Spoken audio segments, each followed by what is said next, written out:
In the last 6 months, serious advancements have been made in the world of Nintendo Switch hacking. While there has yet to be a fully realized custom firmware released, some folks may want to get to grips with what it will eventually take to install said firmware once it becomes available. If you want to get ahead of the curve on breaking your Switch out of jail, this is the place to be. There are a few things to keep in mind before you get started. First of all, it's important to remember that there is risk involved when attempting to strong-arm a piece of hardware into doing something for which it was never intended. You, of course, will be voiding any warranties, and you will also be running the risk of damaging your Switch. Therefore, it would be recommended that you attempt these adventures on a secondary Switch or one which would not be devastating to lose. Second, at this point in the game, there actually isn't a whole lot you can do.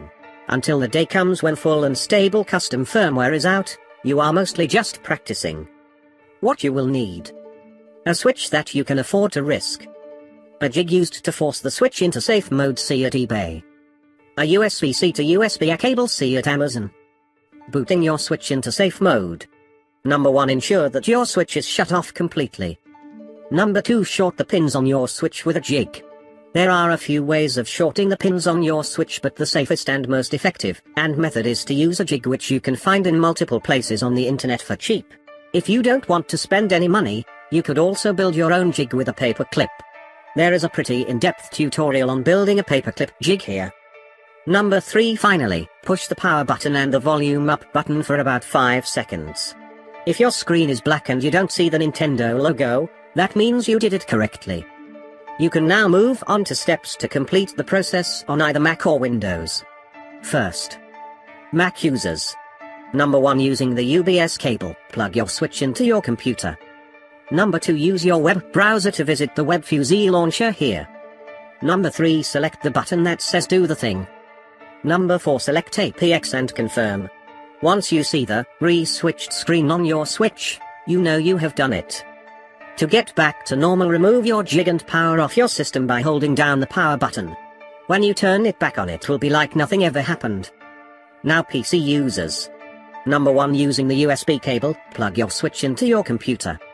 Number 2. Download Zadig USB driver installer here. Number 3. Run Zadig once you have it downloaded. Number 4. The selected device from the drop-down on top should be APX, that is your Switch. Number 5. Select the driver libuzk v3.0.7.0.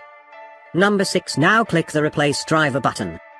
Number 7. Download Tegra RCM Smash from the download section here. Number 8. Download the sample payload here. Number 9. Now all you have to do is drag the fuzzy.bin file onto the tegra smash.x. Once you see the re-switched screen on your Switch, you know you have done it. To get back to normal, remove your jig and power off your system by holding down the power button. When you turn it back on, it will be like nothing ever happened. Now that you know how to set your Switch free, it will just be a simple matter of injecting a custom firmware once it gets released. Custom firmwares will allow users to do just about anything under the sun. I for one can't wait to start playing Commodore 64 games on my Switch. If you want to jailbreak your Nintendo Switch, please subscribe my channel right now. Please check description.